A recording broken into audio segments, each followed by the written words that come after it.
Hello children, मैं आपको ये 6th चैप्टर शुरू करने वाली हूँ और ये आप सब ध्यान दीजिए। ये 6th चैप्टर क्यों लिया है वो बताऊंगी और ये चैप्टर मैं YouTube पे आपको डलेगा। जो रजिस्टर्ड बच्चे हैं ध्यान दीजिएगा इस बात को, उनको तो पूरा जैसा अपना चैप्टर्स चल रहे हैं वैसे ही सीक्वेंस में मिल रहे हैं। 2nd चैप्टर अभी चल रहा है, but you have to watch this also regularly because I have taken the most important chapter of 12th। पूरे 16 चैप्टर में सबसे important chapter is 6th chapter और नाम लिखा हुआ है मॉलिक्यूलर बेसिस ऑफ इनहेरिटेंस। सबसे इम्पॉर्टेंट है, पहली बात, उसका वेटेज भी इस यूनिट का सबसे ज़्यादा है। दूसरी बात, बहुत इंटरेस्टिंग है, बहुत इंटरेस्टिंग है इसलिए भी जानना ज़रूरी है। सबसे ज़्यादा क्वेश्चंस इसमें से आते हैं इसलिए जानना ज़रूरी है। सबसे ज़्यादा ऑब्जेक्टिव के क्वेश्चंस इस लेसन में से आते हैं इसलिए इसकी एक एक लाइन का मीनिंग जानना ज़रूरी है। So on YouTube I have taken this chapter, so just follow YouTube also and as well as your normal classes. ये ध्यान दीजिएगा, दोनों, एक भी क्लास आप ये मिस करेंगे तो you will miss that chapter and that won't be repeated. वो समझा जाएगा कि वो चैप्टर हो गया है और उसको मैं बहुत ग्रेजुअली लूंगी, स्लोली लूंगी आप लोगों के फायदे के लिए। I will go slow and very gradual because important chapter, उसकी एक एक लाइन को कवर करना है।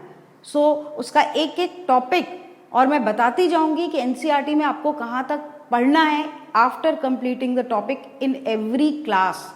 ये वहाँ तक ही पढ़िए, वो समझिए, फिर आगे बढ़ेंगे। ये पैटर्न रखेंगे आप बायो में तो बहुत आसान हो जाएगा। Clear? So molecular basis of inheritance will start. मैंने 2 क्वेश्चन लिखे हैं सबसे पहले, ये दोनों क्वेश्चन के फॉर्म में ही आते हैं और page 103 in your new NCERT book पे इसका आंसर दिया हुआ है। मैं उसको अपने हिसाब से लिखा है, उसको मोल्ड किया है एक बेटर आंसर के फॉर्म में। इससे पहले मैं शुरू करूं, इसका जस्ट प्रीवियस चैप्टर है, that is we will be doing it later. 5th chapter जो है वो है मेंडल के इनहेरिटेंस के laws, principle of inheritance. Mendel बहुत फेमस साइंटिस्ट है, आप सबको मालूम है। You have done in 10th also, in 11th also, सब हर क्लास में उनका नाम और उनके बारे में पता रहता है। तो वो मेंडल के जितने भी लॉज हैं और उन्होंने इनहेरिटेंस के पैटर्न को किस तरीके से डिडक्ट किया, डिड्यूस किया, वो उस चैप्टर में है। लेकिन मेंडल ने ये जो इनहेरिटेंस होती है, इनहेरिटेंस मतलब हमारे पेरेंट्स से हम में कैरेक्टर्स आना, हमारे कैरेक्टर्स हमारी आगे वाली जनरेशन में जाना, इसको इनहेरिटेंस बोलते हैं। ये उन्होंने उसका रूल्स तो बताए पर उनको ये नहीं पता था कि वो जो चीज़, वो मॉलिक्यूल कौन सा है एग्जैक्ट जो एक से दूसरी जनरेशन में पास ऑन होता है, उसको वो सिर्फ एक ही नाम दे पाए। वो नाम क्या था वो और मैं बताऊंगी भी, पर यहाँ लिख देती हूँ। उन्होंने बोला था फैक्टर। क्या बोला था उन्होंने? फैक्टर। उनको नहीं मालूम था वो फैक्टर किस बायोमॉलिक्यूल का है, वो प्रोटीन है, वो फैट है, वो कार्बोहाइड्रेट है, क्या है, उनको नहीं पता था उस चैप्टर तक। और उसका एक रीज़न था, जिस समय पे उन्होंने ये सब स्टडीज़ करी उस समय पे कोई टेक्निकल बैकग्राउंड बहुत अच्छा नहीं था, कोई इलेक्ट्रॉन माइक्रोस्कोप नहीं था। तो वो कैसे देखते? किसी भी बायोमॉलिक्यूल को अगर स्टडी करना है तो जब इलेक्ट्रॉन माइक्रोस्कोप आया, 9th में पढ़ा है, क्वेश्चन भी है 9th में कि सेल का डिटेल स्टडी कब कर पाए, जब इलेक्ट्रॉन माइक्रोस्कोप की इजाद हुआ। लेकिन इलेक्ट्रॉन माइक्रोस्कोप बाद में आया, मेंडल का समय उससे पहले था, तो वो नहीं बता पाए। इसलिए ये चैप्टर 6th रखा गया है, क्योंकि according to discovery of genetic material ये बाद में हुआ आफ्टर मेंडल। तो चैप्टर 6 में हम पढ़ते हैं कि वो जो चीज़ जो एक जनरेशन से दूसरे जनरेशन में जाती है वो कौन सा बायोमॉलिक्यूल है, वो इतना कमाल का कौन सा बायोमॉलिक्यूल है, वो देखेंगे हम इस चैप्टर में। ठीक है? तो that is, you all know, is DNA. In major organisms the genetic material is DNA. एक एक्सेप्शन है, in few plant viruses and also in some very rare animal viruses the genetic material is RNA. और ध्यान रखना, corona virus का भी genetic material RNA है। वो animal virus है, ह्यूमन को इन्फेक्ट करता है, लेकिन उसका भी तो रेयर है जहाँ जेनेटिक मटीरियल आरएनए है। लेकिन दुनिया के मेजर ऑर्गेनिजम्स का genetic material is DNA. RNA सिर्फ कुछ वायरसेस का ही जेनेटिक मटीरियल है। तो क्या आरएनए सिर्फ वायरसेस में ही काम आते हैं इस दुनिया में? नहीं, आरएनए का मेजर रोल है कि वो प्रोटीन को बनाने में काम आते हैं, वो एक अडेप्टर मॉलिक्यूल की तरह काम करते हैं, वो एक मैसेंजर की तरह काम करते हैं, और वो एक ऐसी जगह देते हैं राइबोसोम्स को जिस पे प्रोटीन सिंथेसाइज हो सके। ये उनके मेजर फंक्शंस हैं। आरएनए एक जेनेटिक मटीरियल है, ये तो एक सेकेंडरी फंक्शन है जो कि सिर्फ वायरसेस में पाया जाता है। और एक आरएनए का एक और साइड फंक्शन है, it is used as a catalyst in few reactions. तो डीएनए और आरएनए जेनेटिक मटीरियल ही हम पढ़ते हैं, हमें ये नहीं पता ही नहीं है। अब आपको पता चलेगा इस चैप्टर को पढ़ने के बाद कि आरएनए एक एंजाइम, एक कैटलिस्ट की तरह भी काम करता है। डीएनए नहीं, लेकिन आरएनए एक एंजाइम की तरह भी काम करता है। ये सब चीज़ें in detail will be dealing in this chapter. Very interesting, और इंटरेस्ट बनाए रखोगे, स्टार्टिंग से देखोगे, एक क्लास मिस नहीं करोगे अगर, तो ये चैप्टर कभी भूलोगे नहीं। ठीक है, यानी जेनेटिक्स के मास्टर हो जाओगे आप। क्लियर है? और सबको जेनेटिक्स से ही तो डर लगता है, डरने की ज़रूरत ही नहीं। जैसा आप लोग ह्यूमन रिप्रोडक्शन में बहुत शो करते हो ना इंटरेस्ट, ऐसे जेनेटिक्स भी उतना ही इंटरेस्टिंग है। ठीक है, so now we will start with the question, what is genetic material? क्या होता है जेनेटिक मटीरियल? मैंने बोल दिया डीएनए। डीएनए ज़्यादा से ज़्यादा आप लोगों को अभी इस स्टेज तक क्या मालूम है? Full form deoxyribo nucleic acid, क्योंकि 11th में करा है। लेकिन न्यूक्लिक एसिड क्योंकि वो न्यूक्लियस के अंदर पाया जाने वाला एसिडिक नेचर का मॉलिक्यूल है, और एक बहुत बड़ा मॉलिक्यूल है, पॉलीमर है। वो किससे बना हुआ है? It is made from 3 different types of molecule. एक ऑर्गेनिक मॉलिक्यूल है जो कि बना है किससे? नाइट्रोजनस बेस से, एक 5 कार्बन वाली शुगर से, और फॉस्फेट से मिलकर के बना एक, तीनों मिलकर के न्यूक्लियोटाइड्स बनाते हैं, और ऐसे कई न्यूक्लियोटाइड्स मिलकर के डीएनए और आरएनए को बनाते हैं। वो मैं डिटेल में करूंगी। लेकिन उसकी खास बात, क्यों वो जेनेटिक मटीरियल है? अ सब्सटेंस, ये रटना है बिल्कुल, और मैं अभी रटवा दूंगी। A substance which stores biological information. Biological, एक लिविंग सेल में सारी हरकतें, एक लिविंग सेल का स्ट्रक्चर, फंक्शन, वो सब उसकी सारी इंफॉर्मेशन अपने अंदर स्टोर कर सके, ऐसा कोई substance in a coded form, code के फॉर्म में। अगर पूरी पूरी इंफॉर्मेशन स्टोर करेंगे तो मॉलिक्यूल कितना बड़ा होगा, और सेल माइक्रोस्कोपिक है, उसके अंदर समा पाएगा क्या मॉलिक्यूल? कितना ही बड़ा पॉलीमर हो, लेकिन इतनी इंफॉर्मेशन अपने हर एक सेल की उसके अंदर किस फॉर्म में रहे? कोडेड फॉर्म में, in a coded form, and transfer it to next generation. Coded form में बायोलॉजिकल सारी जानकारी रहे, प्लस वो सारी जानकारियां अगली जनरेशन में ट्रांसफर हो सकें, ऐसा substance. And causes its expression in the offspring. सिर्फ ट्रांसफर ही ना करे अपने अगली जनरेशन में, फिर से वो जो कोडेड इंफॉर्मेशन है उसको डिड्यूस करके एक्सप्रेस कर सके अगली जनरेशन में, ऑफस्प्रिंग्स में। अगर ऐसा कोई मटीरियल है जिसमें ये सारी खूबियां हो, वो क्या कहलाता है? Genetic material. You will start with a substance which stores, तो मैं अंडरलाइन करती हूँ, स्टोर्स वर्ड आना चाहिए। क्या? Biological information. दूसरा वर्ड, इन कोडेड फॉर्म, किस रूप में? कोड के फॉर्म में। और तीसरा word, and transfer it to next generation, और फिर कॉजेज इट्स एक्सप्रेशन। 4 शब्द याद रखना, पूरी डेफिनेशन क्लियर होगी। What is genetic material? ऐसा सब्सटेंस जिसमें क्या स्टोर हो सके? बायोलॉजिकल इंफॉर्मेशन हो सके। किस फॉर्म में हो सके? कोडेड फॉर्म में हो सके। फिर वो अगली जनरेशन में ट्रांसफर हो सके, और वो अगली जनरेशन में एक्सप्रेस हो सके। 4 वर्ड ध्यान रखोगे, पूरी डेफिनेशन बना पाओगे। स्टोर करना, ठीक है, किस फॉर्म में? कोडेड फॉर्म में। तीसरा, ट्रांसफर हो सके और एक्सप्रेस कर सके। ये 4 वर्ड आएंगे जिस डेफिनेशन में पूरी डेफिनेशन आप लिख पाएंगे। क्लियर है ये बात? तो ऐसा सब्सटेंस जब खंगाला गया, और आपको पता है मेंडल के समय, उनका जब पीरियड चल रहा था, उनकी डेथ के बाद कोई 1 साल बाद ही ये सब नहीं पता चल गया, लिखा हुआ है। और ऐसे क्वेश्चंस नीट में फंसते हैं, एनसीईआरटी में। इट टुक ओवर 100 ईयर्स, मतलब 100 साल से ज्यादा समय लगा आफ्टर मेंडल ये चीज पता करने में कि जिसको मेंडल पता ही नहीं कर पाए, जिनको फैक्टर बोला, वो असली में क्या था, DNA in major organisms and RNA in few viruses. ये कई साल की रिसर्च के इन्वेस्टिगेशन के बाद पता चला, ठीक है, कि वो जेनेटिक मटेरियल है। फिर डीएनए को क्यों मान रहे भाई हम जेनेटिक मटेरियल, आरएनए को बोल रहे हैं वायरसेस में कोई और मॉलिक्यूल क्यों नहीं हो सकता, प्रोटीन क्यों नहीं हो सकता, कार्बोहाइड्रेट क्यों नहीं हो सकता, ये न्यूक्लिक एसिड ही क्यों है, क्यों? Again question, and I am writing ZZ, सीधे क्वेश्चन के फॉर्म में आता है, जबरदस्त जबरदस्त जबरदस्त जरूरी। और मैंने इसको बहुत अच्छा आंसर फॉर्म करके रखा है, वो आप उसी तरीके से लिखेंगे। ये 10 पॉइंट्स लिखें। Usually no book has given more than 4 points, ठीक है, but you have to write and understand all these points. Essential requirement of a genetic material, एक जेनेटिक मटीरियल की क्या रिक्वायरमेंट्स होनी चाहिए। तो डीएनए हम मान रहे हैं, तो वो क्या सारी रिक्वायरमेंट्स पूरी कर रहे हैं? सो पहला, it should be present in every cell. अगर वो लिविंग ऑर्गेनिज्म के इंफॉर्मेशन को ट्रांसफर कर रहा है, तो लिविंग ऑर्गेनिज्म किसका बना है, चाहे एक सेल का चाहे मल्टी सेल्यूलर, हर सेल में प्रेजेंट होना चाहिए, तभी तो इंफॉर्मेशन हर सेल की आगे जाएगी।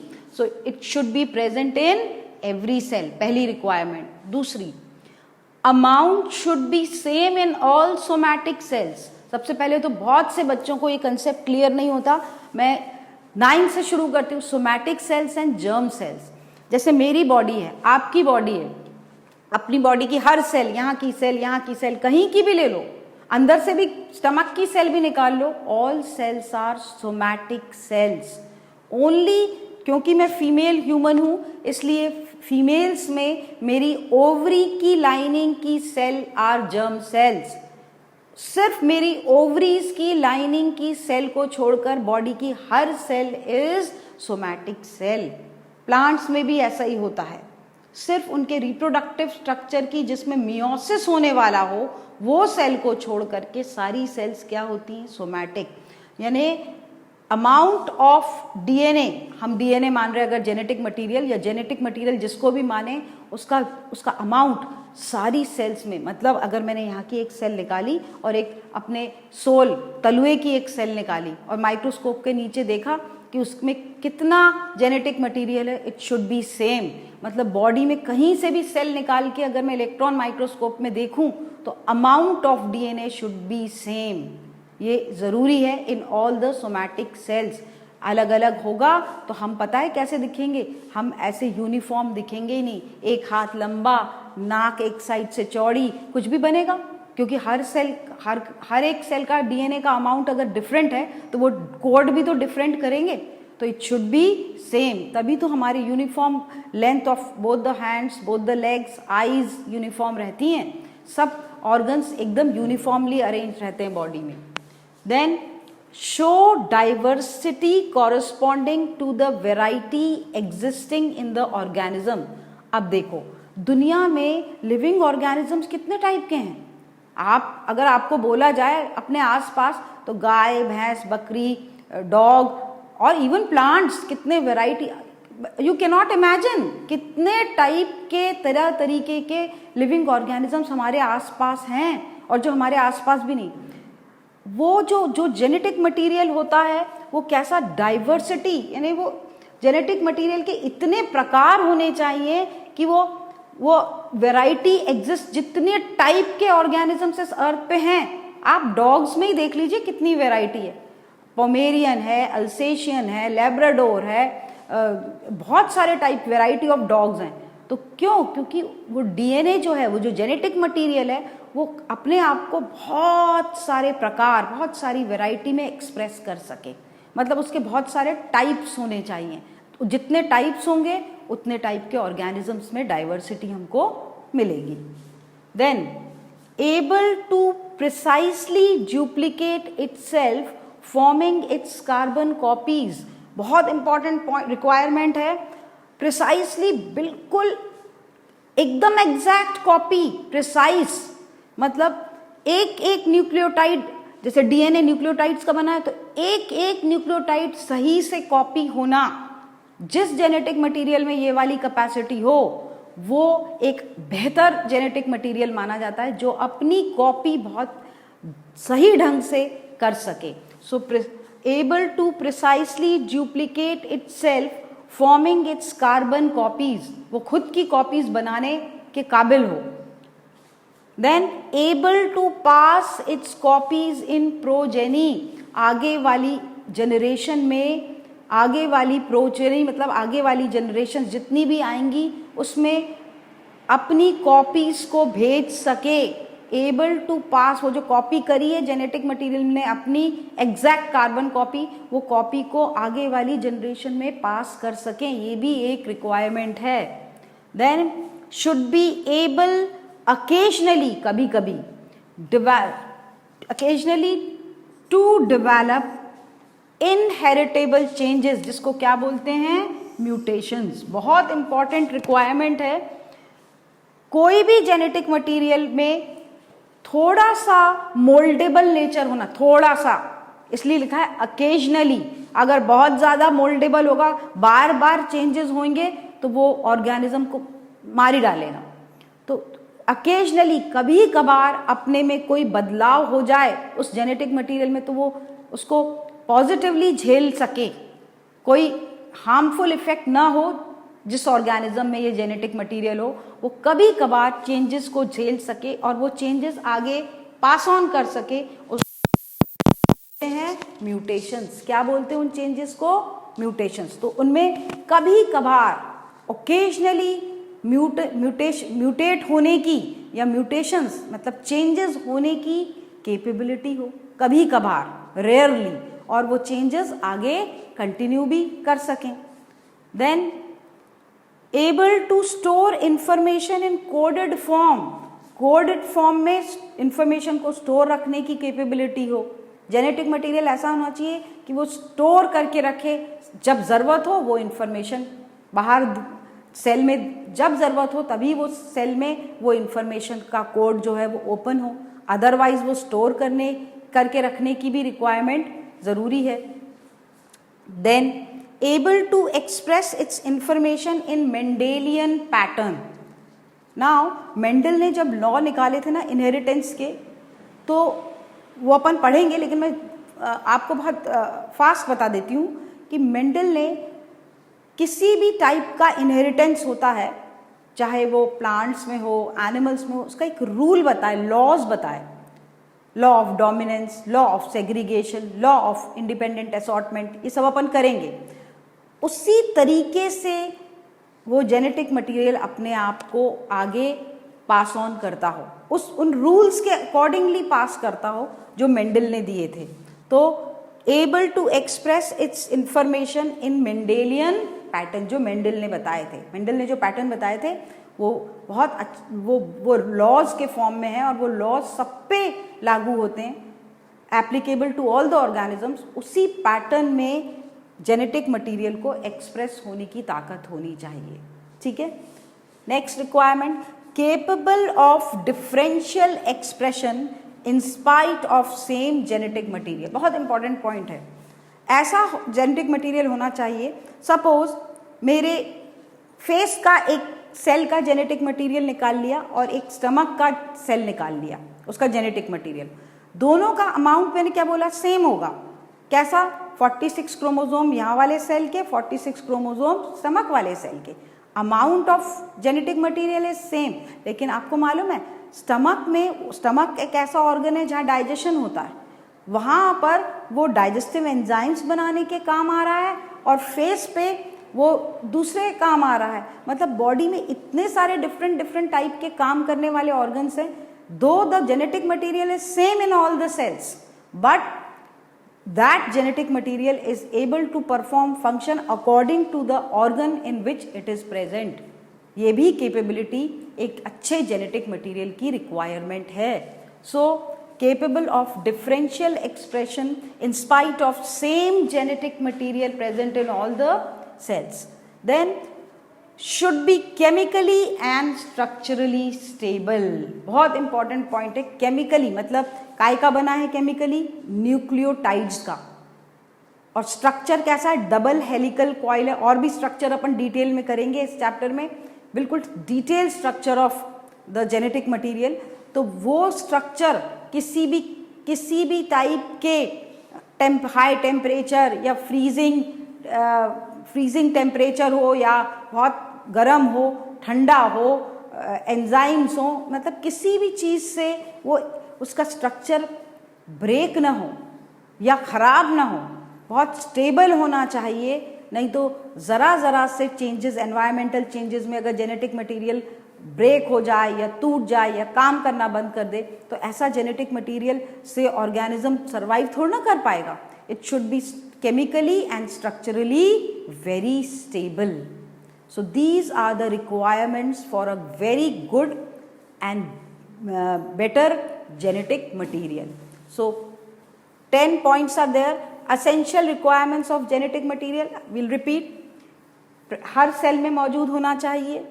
अमाउंट उसका सारे सोमैटिक सेल्स में सेम होना चाहिए. ठीक है. बहुत सारी डाइवर्सिटी, जितने एग्जिस्टिंग ऑर्गेनिज्म से इतने टाइप के, तो वो जेनेटिक मटेरियल को भी डाइवर्स होना चाहिए. मतलब वो अलग अलग टाइप के ऑर्गेनिजम्स में अलग अलग हो जाता है, हो जाने की कैपेबिलिटी होनी चाहिए. देन अपने आप को बहुत प्रिसाइसली कॉपी या डुप्लीकेट करने की ताकत होनी चाहिए. अपनी copies able to pass in the progeny करने की ताकत होनी चाहिए. Should be able to occasionally, मैंने बताया कभी कभी थोड़े से चेंजेस या म्यूटेशंस होने की कैपेबिलिटी होनी चाहिए. और why? Because it helps in evolution and adaptation. It helps in evolution and adaptation. Then store, जो इंफॉर्मेशन स्टोर होना है जेनेटिक मटेरियल में कोडेड फॉर्म में होना चाहिए. फिर अपना इंफॉर्मेशन को मेंडेलियन पैटर्न में ऑफ इनहेरिटेंस के हिसाब से इनहेरिट करना चाहिए या एक्सप्रेस करना चाहिए.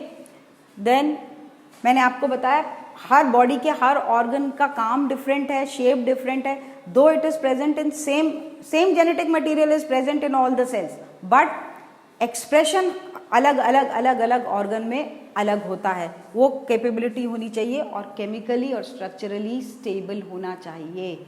So these are the points you have to learn what are the requirements of an ideal genetic material. Clear है?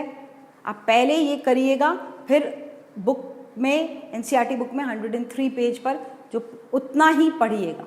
We'll start from here और धीरे धीरे एकदम क्रिस्टल क्लियर हो जाएगा. Don't have to worry. Okay? तो जब तक आपके स्कूल्स वगैरह खुलेंगे, ये इस चैप्टर का बहुत वेटेज रहता है. तो स्कूल्स में भी ये सबसे पहले टीचर्स चाहती हैं कि हो जाए.